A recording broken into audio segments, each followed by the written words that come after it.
Hey everyone, it's your girl, and just some house cleaning, sort of. I'm not sure I'm really doing very great at this YouTube thing. It's been about a month or so since my last video, just because the site kind of bums me out. It bums me out. I put in the work, and every video gets like 3 to 4 views, so maybe this just isn't for me. Maybe I'm not a great YouTuber. You know, it's alright. Not everybody can be. It's a big lottery thing, so this is just maybe me saying goodbye. I don't know anything that could actually make me just... What is this? Just what? Oh. What is this? What? Oh. Welcome back to Fire Princess Reviews. I'm Fire Princess Lily here to tell you about comics, cartoons, and other awesome nerd things. So, let's talk about this. This is Legend of Korra, Ruins of the Empire Part 1. It's pretty much the only thing that made me, like, get up and want to make a video. And I don't know what videos we're going to be making in the future. I still want to make videos. I still want to do them. Yeah, the thing about, little to no views is really depressing, but you know, we're out here, we're doing our best, and we're going to keep trying as much as we can. So yeah, let's talk about this, because new Legend of Korra comic, it's actually coming out like kind of on a similar schedule to the new Avatar: Last Airbender comic, which I'm also getting, but I haven't reviewed because of, well, whatever reasons, I don't know. Yeah. So if you haven't read it yourself, if you've never been on this channel before, which, you know, maybe you haven't, this is going to definitely have spoilers. So, you know, spoilers are in effect now, because I kind of go over the comic and what I like about it, what I don't like about it. Yeah. What do I like about it? I like everything. Well, no, not everything, but we'll kind of, you know, we'll get into that a little bit. First off, something that is just, it's not a detractor at all. It's, nothing wrong with it. Irene Coe is not doing the art for this set of comics, so if you didn't like her style, which I don't know why you wouldn't, she drew Korra in such a really interesting way, but she's not doing it. Our new artist is Michelle Wong, and she does also amazing artwork, so it's really not a detractor. They're both really great in their own way, and so I like it. The story so far is interesting. It's gonna get real good. I'm not saying that this particular volume is bad. It just really kind of doesn't go the way you think it's gonna go. There's sort of a twist, and it's really good. So I am excited to see how that goes. But let's get into it. So this opens up 3 months before the events of the last set of comics. And it's taking place during the last episodes of Legend of Korra, where Korra is fighting Kuvira, but it's not focused on that. It's focused on a completely different battalion of the not the United Forces, the Earth Empire Forces, Kuvira's army. And it's this guy named Guan. He's getting a shave, and then he gets told that Kuvira has surrendered. He doesn't think that that's possible. Like, he's like, before they even tell him, he's like, oh, cool, an update about how it's going? Did she use her giant fucking robot to just destroy the city and win? They're like, no, she gave up to the Avatar. So he's like, that's bullshit, right? Of course. And he's like, fine, if she gives up, that's cool. We're not going to give up. The Earth Empire Army is not going to give up. I'm going to, you know, I whipped all these recruits that nobody said could be whipped into shape. I did that. I whipped them into shape. I made them the greatest fighting force ever. And we're going to use that to our advantage. And we're going to fucking, if Kuvira doesn't want to do this shit, I still want to do this shit. And yeah, we're going to do this shit. So fast forward 3 months. Cool.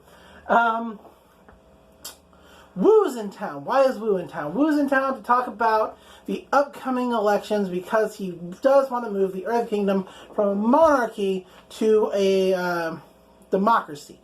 Not everybody is keen on this idea. And we get a really funny scene with Mako and Bolin's grandma being like, "Boo, this sucks. Like, you're always going to be my king." And he's like, "Look, I will always be whoever's king. Like, if you want." He like has like a big old singing number because he's just so nervous talking in front of these people. And she's like, "Oh, well, I forgive you." Like, it's pretty dope. I like it a whole lot. And then there's word about the Earth Empire forces that are coming to the first area that is going to have their elections. And Wu's worried, obviously. Zhu Li is worried. Everybody's kind of worried about it. And Korra's like, I don't know really what I should do about this, right? Because maybe attacking them head on is not the best plan. I mean, I know what you guys out there are thinking. You're like, of course it's the best plan, Korra. Go kick some ass. But maybe it's not. Like, remember, this is an avatar who has grown past I put my foot up everything's ass and sort it out later. That's why Kuvira is still alive. That's why she's still alive. Like, there's a time to be an avatar of action and there's a time to be an avatar of diplomacy. She's supposed to be both. And so she wants to find a better option than I put my foot up that dude's ass and I kicked his army's ass and I'm the avatar, fuck you, right? That's like character growth and it's good. So she's like, I want to go talk to Kuvira because maybe she can give me some intel on this guy and give me a better idea of how to approach this in a way that we don't get into another big fight because we're still kind of, you know, putting the city back together after all of Kuvira's nonsense. And somebody's like, cool, you go do that. I don't want to be in the same room with her at all because she killed my father and she's kind of a bitch. Paraphrasing. And she's like, okay, I understand and I support that. And we're going to kind of get into the little thing that I kind of do dislike about this. Just a little bit, just a little thing. But she goes and she sees Kuvira, and we're having a Kuvira flashback of when she was a child, and she was kind of mistreated by whatever foster home she happened to have been in at the time. And so she's like, oh, Korra, I figured you were going to be my first guest. And Korra's like, yeah, I'm here about Guan. You know, he didn't give up. She's like, he didn't give up? Oh, that's bad for you. And she's like, yeah, sounds bad for me. You were his commanding officer. You know him really well. What would you do? What would you do if you were me in this situation? Because I don't want, you know, another bloody fight and, you know, like, we're tearing up cities. And, you know, I just kind of want, you know, to solve this in a way that is trained. That is super, like, you know, not necessarily chill, but just in, like, the least amount of bloodshed and fighting because, you know, maybe that's not always the best idea. And so Kuvira's like, you know, I understand that, you know, having been on the receiving end of that.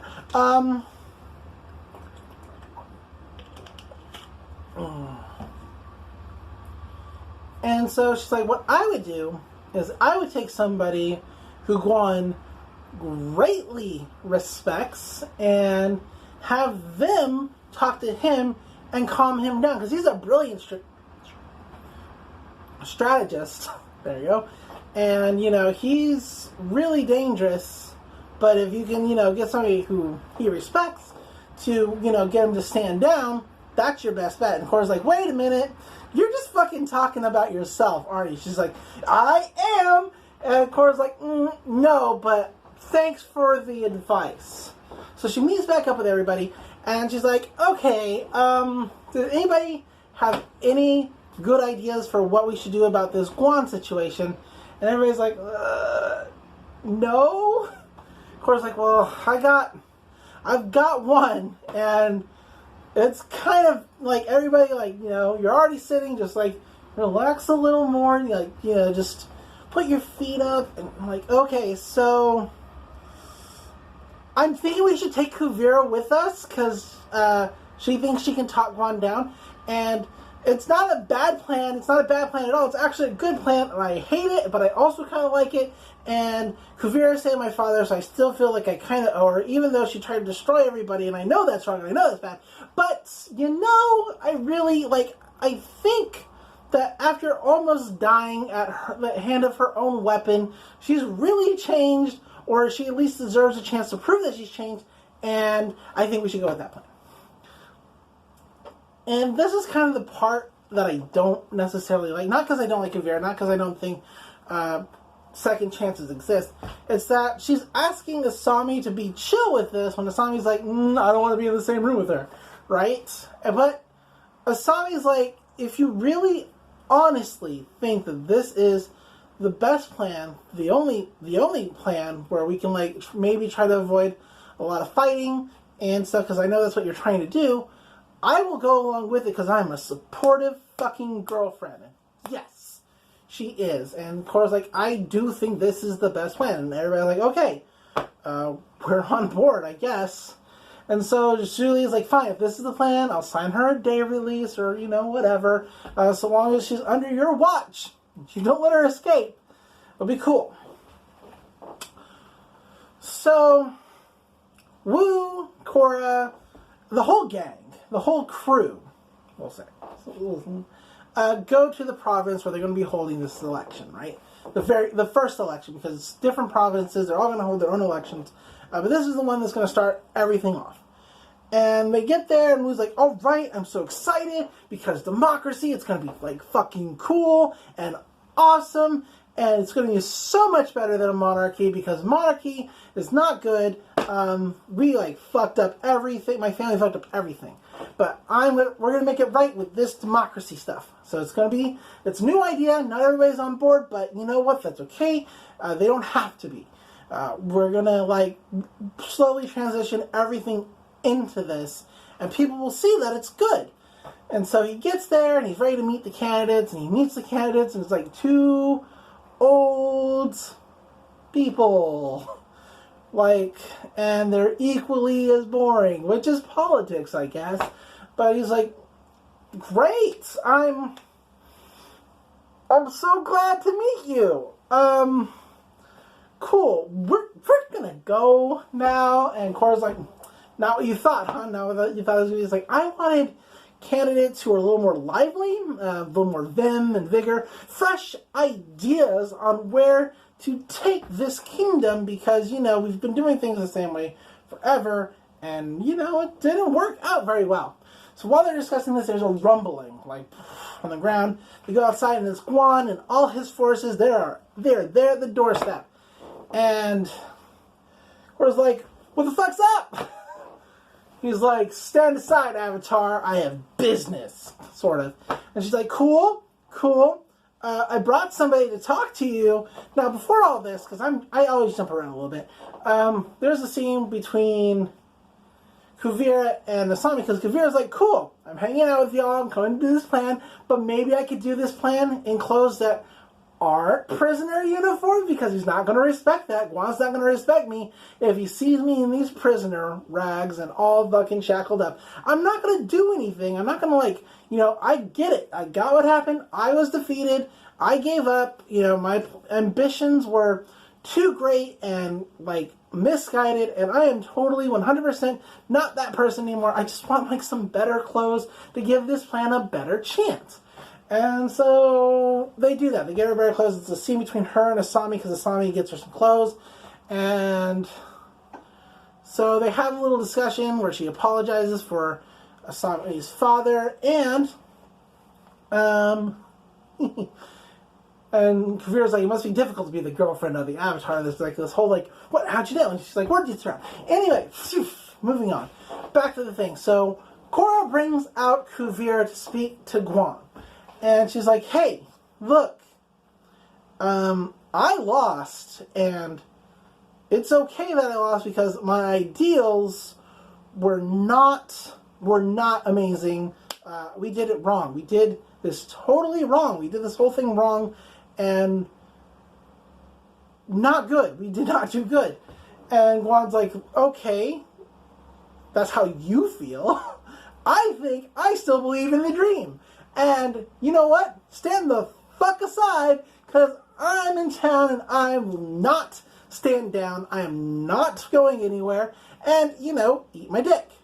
And Kuvira's like, fine, then I will fucking kill you right now and just end this fucking shit. And that's when her clothes electrocute her, because Asami's like, I ain't trust a bitch as far as I can throw her. And even though I could probably throw her across the room with some cool judo shit, no. So they shock Kuvira, knock her out, and Korra's like, okay, sorry about that. That was not the plan at all. But she's right, sort of. Like, the fight's over. You don't have any power as the Earth Empire anymore, even with your troops. Like, I could turn Avatar State, and I could, walk all over this. I don't want to do that. And I was like, sure, you don't have to do that. I'm not standing down. I'm here to announce my candidacy in this region.